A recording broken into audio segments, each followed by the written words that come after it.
कितने आदमी थे? अरे तू भी कहीं गिलचौदी बात करे यार गब्बर दा। आदमियों ने कहा लसन चुपता भी कहीं सब लोग आया करी थी। मैं तो 20 लोग आए थी 200 रुपया रोज में। दो आदमी कौन था रे? 20 लोग आए थी तो 200 रुपया रोज में। न तो याद रख जाए तेरी हिसाब करते देने फिर पचकेगा तू। कितने आदमी थे? नहीं तू गिलचौदी बात मत कर यार। चलो भाई देखो अब मैं क्या करता हूँ। बहुत याराना लगता है।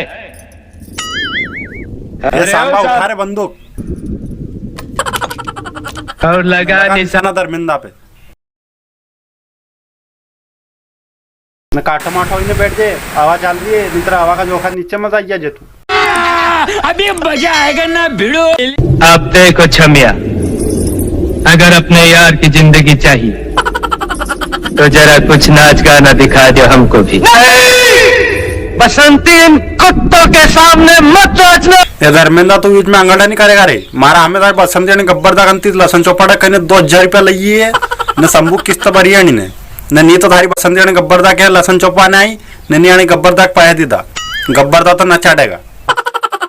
तू डर जमती गब्बर दा हूं हंडे हूं बल मार खा लिए पर डर जमती तू तो नचाड़े नहीं मान जे।